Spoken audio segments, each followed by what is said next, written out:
Okay. Yes, it looks like these numbers need to match these numbers. So...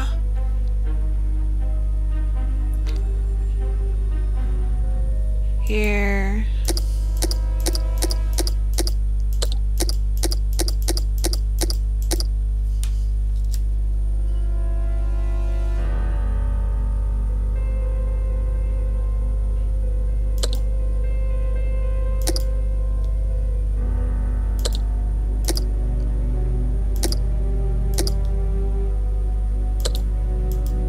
Whoops.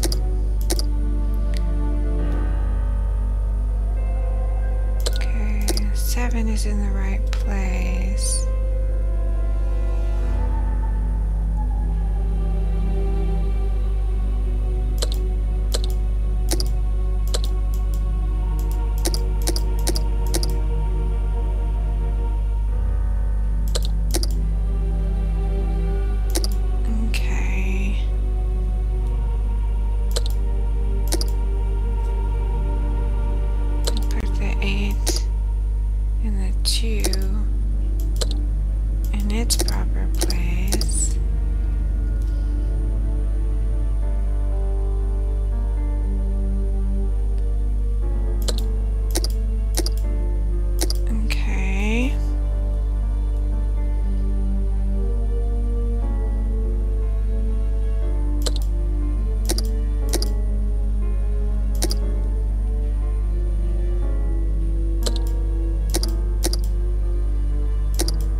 To get the 3.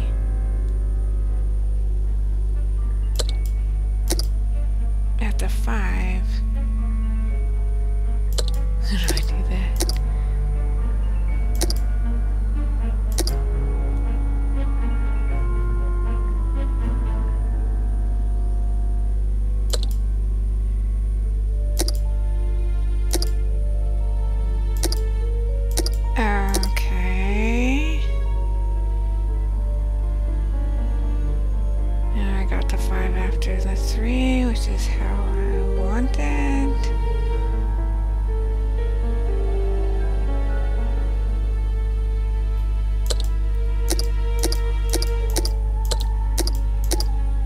Okay.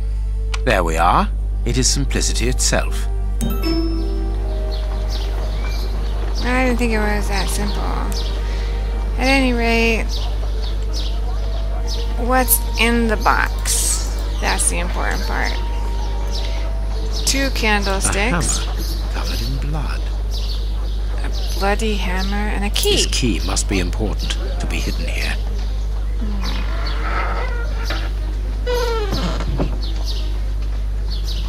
Holmes, there is someone in that hut. I saw, Watson. Come, and keep your revolver at the ready, just in case. Yeah, let's go.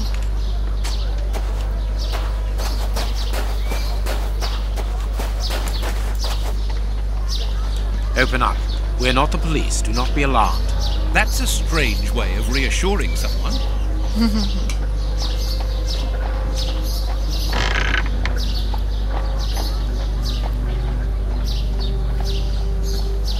Holmes, they are children. My God, one of them is hurt. What you want? Don't come any closer. Are you the police? Don't be afraid. I am a doctor. I'm going to look at your friend's wound. Wait, Watson. I've got some questions to ask these children. This is urgent, Holmes. In this filthy place, the risk of infection is very high, and the wound could get worse with every second lost. The immediate danger for these children is not so much the wound as Mr. Fletcher. Who? Look at the wound, Watson. It's thin and precise. It was made by a sharp, well-kept blade. Any other blade, less well-kept, would have torn the tissue around it, and its size would be irregular. So what does that imply? In this area, who would take such great care with a blade? A butcher, of course.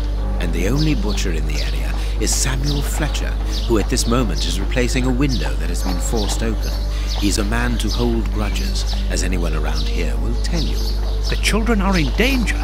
A man as skillful with a knife as a butcher, and with a bad reputation to match. could easily strike a fatal blow by cutting the child's jugular. If he hasn't done it, it's surely because these little thieves broke into his shop at night to steal a piece of meat. The poor lighting in this area saved them.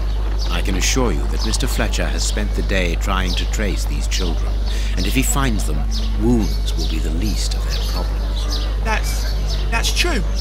What do you want? Don't let the butcher find us.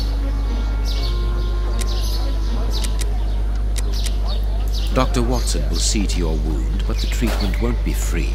I don't need to remind you that life is hard, you know that already. Give me the address of a certain Kurtz, and the doctor will dress your wound. No address, no treatment. I can't tell you, mister. Kurtz is a dangerous madman. Holmes, you go too far. You have frightened the poor child. Okay, mediation. I could give Mr. Fletcher a compensation for the damage to his property, and he would certainly give up trying to find you then. But for that, you'll have to cooperate. Or else? Or else he'll likely find a less agreeable way of repairing the damage. Wait, mister. I know everyone here. I'll help you. Only protect us from the butcher. I am looking for Kurtz. Tell me where I can find him, and I'll smooth things over with Mr. Fletcher. Everyone here knows Kurtz. He's the worst person in the area. We call him the Colonel because he fought against the Zulus in Africa. He got chucked out the army because he's completely crackers. He lives at number 8 Batty Street. Good. Watson, see to the wound. Then we will settle the problem between these young men and Mr. Fletcher. You will find Kurtz at number 8 Batty Street. Batty Street. That's an appropriate street for a crazy person to live on. To get there, take the first left turning out of the cemetery, then the first right. The number 8 is on the right at the end of the blind alley. Okay. We must protect these children from that butcher, Holmes. It won't be necessary. I've had dealings with Samuel Fletcher before now. He's not the monster I've made him out to be. If he had wanted to kill them, he would have done so, even in dim light. By wounding the little thief, he wanted to warn him never to set foot in his shop again. Forget Mr. Fletcher, Watson. You mean you lied to frighten those poor children? Exactly. Clever, wasn't it?